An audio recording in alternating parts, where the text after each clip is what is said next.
Hello, everybody. I hope you guys are doing well.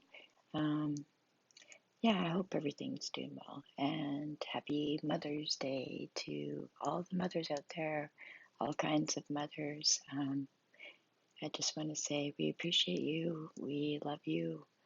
Um, Most anything in life couldn't be done without a mother or a father. So, yeah. Um, so, today I would like to talk about waking up from uh, a coma. Yeah, because I haven't really told you guys when I woke up, what happened, and how did it feel. So there's really no words. First of all, I'm going to start with this. There's really no words on this planet that I can explain to you what it feels like. I'm going to do the best of my ability to try and explain the sensations, and just explain to you guys the experience. So when I woke up, um, it was very quiet in the room. I saw pictures of me and my family. One picture in particular was a picture of myself and my two girls, and it was up higher. And for some reason, that picture was spinning around and around like really fast, like a record player. Uh, it was very um, trippy, is the best word I can say, because I was like, wow, that's pretty crazy that that picture is spinning. So it was actually really hard for me to focus on who was actually in that picture. But I finally did, and I knew that it was me and my daughters.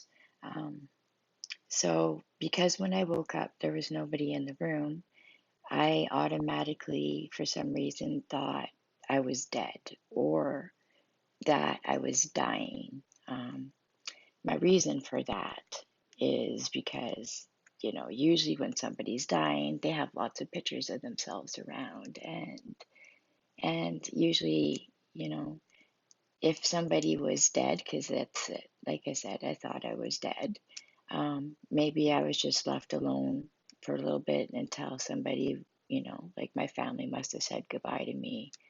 And now maybe I'm going to like the mortuary or something because it was really, like I said, calm. Another thing was is that um, my family was told to, uh, put pictures in there for me and like, as much as my belongings in there as we wanted, and as well as music. Anybody who knows me, like, and I mean really knows me, knows I love my music. My music is my therapy. I just love music. So as soon as my husband found out he could bring music in, he did. He brought my little Bose player in, and he had made a playlist for me. Um, and I listened to a lot of I listened to lots of kinds of crazy music, like crazy heavy metal to monk music to opera music to crazy kinds of music, anyways. So he made a playlist in there for all of like my Zen songs. So when I woke up, I actually heard beautiful music. So that's kind of why I thought I was dead, is because it was all the surroundings and everything. I don't remember how long it was before somebody came in the room, but I know that when uh, they came in the room, um, it was my husband, my mom, and my dad. It was really hard for me to, again, I had tubes in my mouth. So that was really hard to try to mouth things. And the whole thing, like just to wake up from that. I now I've had to rely a lot on my family to be able to tell you the things that I'm telling you. Um, and when I woke up, this is actually what I remember.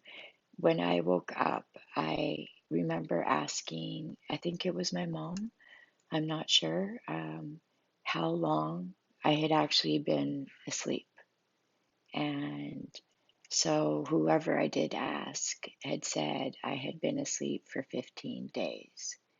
Um, I automatically started to cry because, again, I started to revert back to that's it, I'm dying. Um, and I also thought that, like that's why I had all of these tubes in me and everything is just because they couldn't save me. Um, but my family kept rubbing me and saying, you're going to be okay. You're going to pull through this. You're going to be okay. So that's the weird thing right there. Because of the drugs that they gave me, I'm going to mention a few of them. I don't know if any of you guys know this and stuff or know these drugs and stuff, but so one of the drugs that I had that they put me out with that was not enough medication was ketamine. So they tried to put me out with ketamine, and I was too underweight that they misjudged the dosage, so it didn't really work on me. So when the paralytic went through, it actually, there was not enough of that, so I could actually feel myself have my lungs feel like they were sucked in with a suck machine, that you use for steaks and stuff. Um, so I actually remember that, like not being able to breathe at all. So yeah, so I was on drugs like fentanyl, um, I don't know, they called it the milk. So I think it's the stuff that Michael Jackson passed away on. And some other really crazy drugs, something that sounds like sexacoccus, or I don't even know, sex is something. Um, so these pretty crazy high drugs, and like, I mean, like, you know, just to think that you hear the words like fentanyl, you're just like, wow, that's crazy. Um, anyways, so yeah, so trying to explain pretty much anything to anybody who's on those kinds of medications, not a chance. My family said I was being a good actress because I'd be like, thumbs up, everything's okay.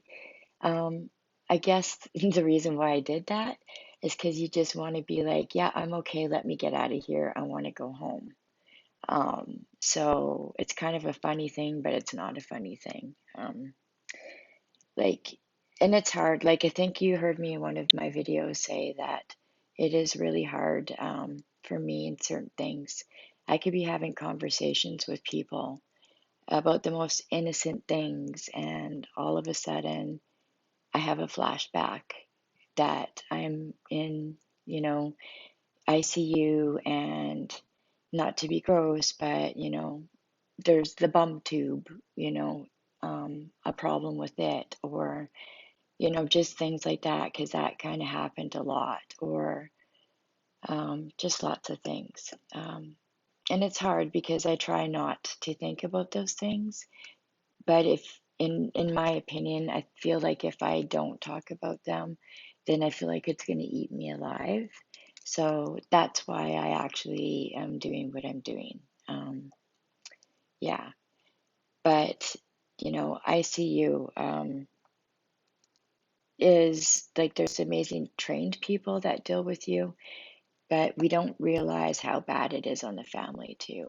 Um, I was lucky because I was asleep most of my ICU stay. But like I said, for 15 days, like my family could not talk to me, could not, you know, um, and my heart really goes to them because, they're the ones that were told, like, the doctors said at, a few points, like, she's so deep in the woods, you don't even understand how. And I just, my heart goes to any type of families who have to go through critical illness, any type of illness, even if it's diabetes or cancer or like any of those things are scary. Like even MS. Have a friend who has MS, and honestly, I pray for him because that's a really serious thing, and um, like so I think that. people need to realize how important family is. And I know I definitely would not have gotten through this if it hadn't been for my family.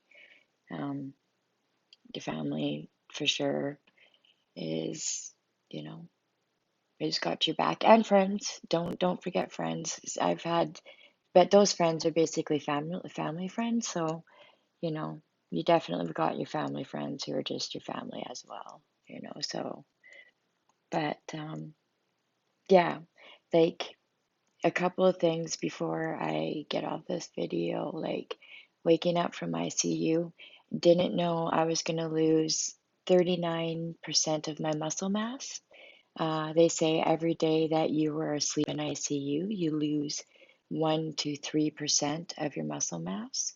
Um, so when I woke up, I could barely move my own body. Uh, when I was strong enough to lift up my arm, I wanted to write. And I started to write a whole bunch of squiggly lines. And I looked at my hand like, it's broken. And was like, oh my gosh. So the next day, it got a little bit better. My writing was, maybe a grade 3 level writing. The next day, it was, maybe grade 5 writing. But the funny thing is, I lost how to spell in there. So it's like, well, the only ways I can communicate is writing, and now I've forgotten how to spell. So it was kind of a torture thing. We had the biggest games of charades going on in there with my family. Because, like I said, the very first little while, you know, you just have to mouth what those words are and hope that somebody got it right. Um, yeah, so I'm just trying to think if there's any more that I wanted to talk about this waking up. Um, yeah, falling asleep, for an example, it made me feel like when I had woken up, it made me feel like it was the next day. So that's how I felt. But like I said, I was extremely crying, and felt so sorry for my family and my friends who had to wait that long for me to wake up. But again, yeah. Okay, so I'm going to talk some more about some other stuff again next time. I don't know what I want to talk about next, but I got lots still. Please subscribe. Like, it's really, really important that you subscribe, because then you're going to get the videos that I keep doing. And, like, maybe my personality is going to start to come back really good, and I would start to be funny, and you guys wouldn't want to miss that. So, you know, please subscribe. Please subscribe. And again, any questions, pop them out there. Not afraid to go personal. I'm an open type of girl, so not afraid to answer. Okay, I hope you guys are amazing and feel amazing and do amazing. Keep safe. Love you. Bye.